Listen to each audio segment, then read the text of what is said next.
Welcome FRT users or FRS users. In my second ever video, I'm going to be talking about the Atrius Super Selector. This specific one is the Ambi, but this is not the one that I run in my build. Today I got the Mark 18 upper with a Spikes Tactical, specifically Punisher series lower. Yes, this lower is a low shelf lower. You do not have to comment that anymore. It's low shelf. I know what I'm doing here. Inside of the lower, I have the Atrius G-Lever series. The one main difference between the G-Lever and the normal Ambi selector is the G-Lever does have a fatter cam lever, and it also comes with a hammer blocker. All the hammer blocker does is it prevents the lever from over traveling underneath your hammer and getting stuck. So this one comes in around 200, 250, and I think the G-Lever is either the 250 or the 300. Don't quote me on it, but that's about how much they run. I ended up getting the G-Lever at Clash Bash 2026, and I got it for like 260.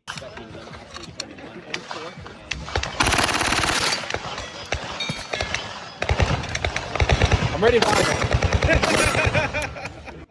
Y'all got them here? They do. All right. Pretty cool. Won this one in a raffle. Also pretty cool. So far in this build, I've ran about 500 rounds, 400 of them being suppressed and the other 100 just unsuppressed. I found better luck running them suppressed than I did unsuppressed. Of course, that could be my buffer weight. At the time, I didn't have a different buffer. Right now, I'm running the H3 buffer in here. Pretty soon, I'm going to switch it out to the Geisley spring, probably go back to an H2 for unsuppressed. The trigger that I am using for the G-Lever, of course, is the Geisley 2-stage SSA. I really like this trigger. It's got a great trigger break.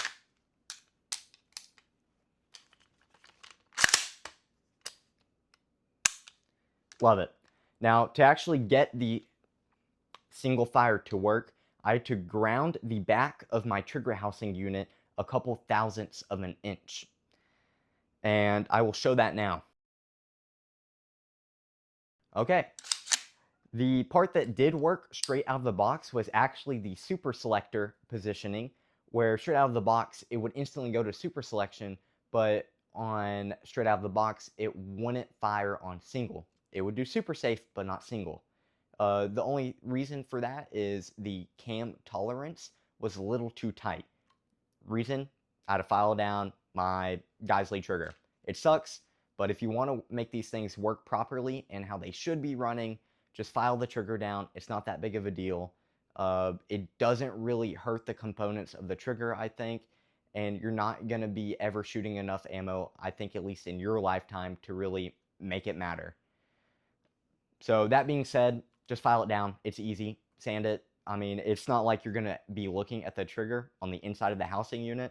So that being said, the Super Safe, it works. And it works really well. I am very happy with this product. I would give this a 10 out of 10. I don't really know how else to rate it because this is my first FRT experience, FRS experience. I have never experienced another FRT or FRS, but this being my first one, I am very happy. I would definitely recommend this being your first FRT or FRS. They're the same thing. Just in title, they're different. But this is awesome. It definitely makes your shooting experience a lot better. It does elevate your shooting experience. It lets you shoot how you're supposed to shoot, and that is fast. The only way to shoot is fast. That's how I like to shoot.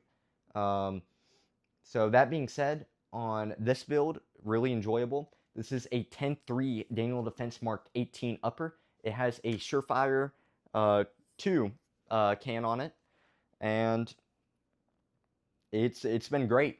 I've really enjoyed shooting it with the Atrius G-Lever. And yeah, thanks guys for watching. This is Jake Shoots. go shoot.